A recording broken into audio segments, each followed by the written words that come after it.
ప్రపంచవ్యాప్తంగా ఇప్పుడు విమాన ప్రయాణాలు అపరిమితంగా పెరిగిపోయాయి. జనం తమ ప్రయాణ అవసరాల గురించి విమానాలను ఎంచుకోవడం పెరిగింది. అందుకు రోజురోజుకు విమానాశ్రయాల్లో పెరిగిన రద్దీ చూస్తే ఇట్టే తెలిసిపోతుంది. అంతేకాదు, ఈ మధ్య ఎయిర్ ఇండియా వారు చేసిన ఓ ప్రకటన కూడా ఈ వాదాన్ని సపోర్ట్ చేస్తోంది. టాటా గ్రూప్ నేతృత్వంలో ఈ సంస్థ భారీగా కొత్త విమానాలు కొనుగోలు చేస్తోంది. అందులో భాగంగా రాబోయే 18 నెలల్లో సగటున 6 రోజులకు కొత్త విమానం రానుందని చెప్పడం విశేషం. ఓ ప్రయాణికుల విమానం అంటే చాలా ఖరీదైందిగా ఉంటుంది. మీకు తెలుసా, ఓ 300 మంది ప్రయాణించే బోయింగ్ విమానం ఖరీదు దాదాపు 4,000 కోట్లు ఖర్చవుతుంది. అలాంటిది టాటా గ్రూప్ 470 కొత్త విమానాలను బోయింగ్ ఎయిర్బస్ కంపెనీల నుంచి ఆర్డర్ చేసింది. ప్రస్తుతం ప్రపంచంలో ప్రయాణికుల విమానాలు తయారు చేస్తున్నది కేవలం ఈ 2 కంపెనీలు మాత్రమే. మరి మేక్ ఇన్ ఇండియా అని, ఆత్మనిర్భర్ భారత్ అన్న నినాదం ఈ విషయంలో పనిచేయలేదా అన్న అనుమానం ఎవరికైనా వస్తుంది. అదే అంశం ఈ రోజుటి ఇండెప్త్ లో చూసే ప్రయత్నం చేద్దాం. ముందుగా ఒక్క విషయం, మనం ముందు చెప్పుకున్నట్టు ప్రపంచవ్యాప్తంగా బోయింగ్, ఎయిర్బస్ అన్న పేరు మోసిన 2 కంపెనీలే విమానాలను తయారు చేస్తూ ఉంటాయి. ఇవి తయారు చేసే విమానాలే ప్రపంచవ్యాప్తంగా అమ్ముడుపోతూనూ ఉంటాయి. ప్రపంచం మొత్తం దేశాల్లో ఈ విమానాలే ఆ దేశపు ఎయిర్లైన్స్ అని పేరు పెట్టుకుని ప్రయాణికులకు సేవలు అందిస్తున్నాయి. విమానయాన సంస్థల ఆర్థిక పరిస్థితులను బట్టి అవి అత్యంత సౌకర్యవంతంగానూ ఉంటాయి. అలాగే వాటి సౌకర్యాలను బట్టి టికెట్ల రేట్లు కూడా ఉంటాయి. విమానాలు ఎన్నో రకాలుగా ఉంటాయి. అవసరాలను బట్టి వందలాదిగా మోడళ్లు ఉపయోగంలోకున్నాయి. ప్రయాణ అవసరాలతో పాటు యుద్ధ రంగం, పెట్రోలింగ్, రక్షణ రంగం ఇలా ఎన్నో రకాలుగా పనిచేస్తున్నాయి.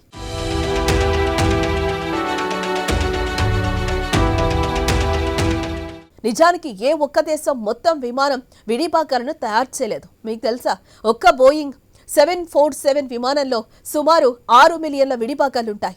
అంటే 60 లక్షల చిన్న చితక స్పేర్ పార్టులు అన్నమాట. బోయింగ్, ఎయిర్బస్ కంపెనీలకు కొన్ని వేల కంపెనీలు విడిభాగాలు సరఫరా చేస్తూ ఉంటాయి. అవి ప్రపంచవ్యాప్తంగా పనిచేస్తూ ఉంటాయి. మెయిన్ అసెంబ్లింగ్ మాత్రం అమెరికాలోని Boeing, Lockheed Martin, Sikorsky aircraft, Gulfstream aerospace కంపెనీల్లో చేస్తారు. జర్మనీ దేశంలో Dassault, Airbus, Safran, ATR, Ariane space కంపెనీలు, బంబార్డియర్, వైకింగ్ ఎయిర్ కంపెనీలు కెనడాలో జరుగుతూ ఉంటాయి. అయితే ఫ్రాన్స్ కొలాబరేషన్తో ఎయిర్బస్ ఇండియా మన దేశంలో ఇప్పటికే మొదలైంది. ఫ్రాన్స్ విమానాల కంపెనీ ఎయిర్బస్ తన అనుబంధంగా 2014లో ఎయిర్బస్ ఇండియాను ప్రారంభించింది. ఈ నిర్ణయంతో ఎయిర్బస్ కంపెనీ ఇండియాలో తన విమాన తయారీ కార్యకలాపాలను మరింత విస్తృతంగా చేస్తోంది. ఈ నేపథ్యంలో మన దేశం కూడా ఈ రంగంలో ఎంట్రీ ఇచ్చిందనే చెప్పాలి. ఇండియన్ ఏవియేషన్ మార్కెట్లో మరింత పట్టును సాధించనుంది. దేశంలోని అన్ని వ్యాపారాలను ఒక్కచోటికి చేరుస్తూ ప్రత్యేక అనుబంధ సంస్థగా ఎయిర్బస్ ఇండియాను ఏర్పాటు చేయనుంది. వ్యాపార అభివృద్ధికి ఇండియాను కీలక మార్కెట్గా భావించిన ఎయిర్బస్ కంపెనీ తన విదేశీ విమాన తయారీ కార్యకలాపాలను మరింత పటిష్టం చేసుకునే చర్యలు మొదలెట్టింది. ఇండియాలో తన కార్యకలాపాలను మరింత వృద్ధి చేయడం కోసం ఎయిర్బస్ ఇండియా ముంబై మరియు ఢిల్లీలో వినియోగదారుల సేవా కేంద్రాలను ఏర్పాటు చేసింది.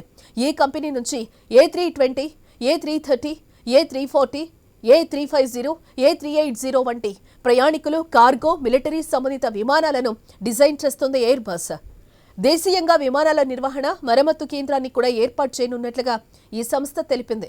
ఎయిర్బస్ సంస్థకు సింగపూర్, దుబాయ్, జపాన్ మరియు చైనాలలో సబ్సిడరీ శాఖలున్నాయి.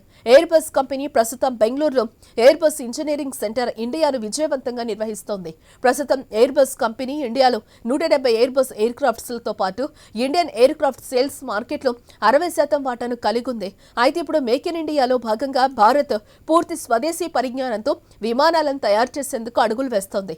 145 కోట్ల జనాభా కలిగి చక్కగా పనిచేసే మానవ వనరులు ఉన్న భారతదేశం విమానాలనే కర్మ రాకెట్లను కూడా తయారు చేయగలదు. ఆ సామర్థ్యం ముందు నుంచే మన దేశంలో ఉంది. మరి అలాంటప్పుడు ప్రపంచంలో కేవలం 2 విమాన తయారీ కంపెనీలు ఎందుకున్నాయి? ఈ 2 కంపెనీలు విమానాలనే ప్రపంచం ఎందుకు కొంటోంది? తలుచుకుంటే మనం ప్యాసింజర్ ఏరోప్లేన్లను తయారు చేయలేమా అన్న ప్రశ్నకి ఇప్పుడు సమాధానం కనుచూపు మేరలోనే కనిపిస్తోంది. నిజానికి మన దేశంలో ఎయిర్ క్రాఫ్ట్ తయారీదారులు ఎప్పటి నుంచో ఉన్నారు. మహీంద్రా ఏరోస్పేస్ అనే భారత కంపెనీ ఇదివరకే చిన్న ఏరోప్లేన్లను తయారు చేస్తోంది. భారత్ తయారు చేసిన CNM-5 అన్నది మొదటి విమానపు మోడల్. గత 35 సంవత్సరాలుగా బెంగళూరుకు చెందిన రాజహంస అల్ట్రాలైట్స్ కూడా చిన్న విమానాలను తయారు చేస్తోంది. అలాగే ప్రతి పరిశ్రమలోనూ టాటాలు ప్రవేశిస్తారు. మరి వారు ఈ వ్యాపారాన్ని మాత్రం వదిలేస్తారా? వారు కూడా ఇండియన్ రూటర్ క్రాఫ్ట్ అనే సంస్థను టాటాలు నెలకొల్పారు. వీరి ద్వారా హెలికాప్టర్ అసెంబ్లింగ్ పనులు జరుగుతూ ఉన్నాయి. టాటాల సారథ్యంలో బోయింగ్ కంపెనీకి చెందిన మిలిటరీ ఎయిర్ క్రాఫ్ట్ తయారీని భారత్లోనే నిర్వహిస్తున్నారు.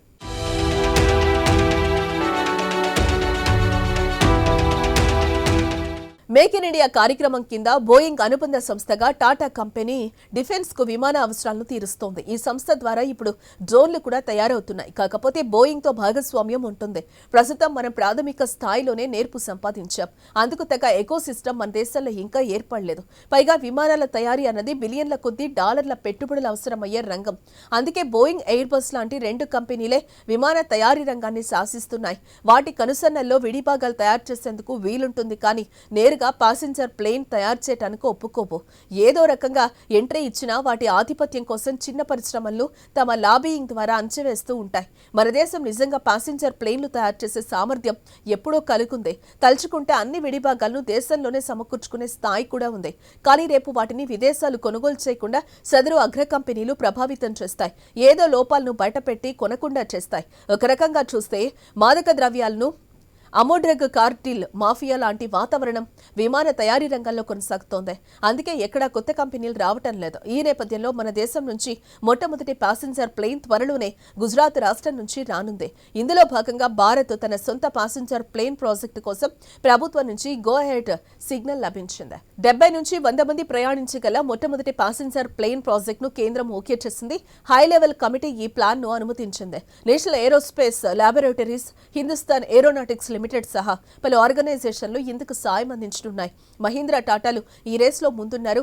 మన దేశానికి అవసరమైన విమానాలు మనమే తయారు చేసుకునే శక్తి సామర్థ్యాలు ఇప్పుడు వచ్చేశాయి. త్వరలోనే పూర్తి స్వదేశీ విమానం కల సాకారం కానుందంటే అది మనకు శుభవార్తగానే ఉండబోతోంది.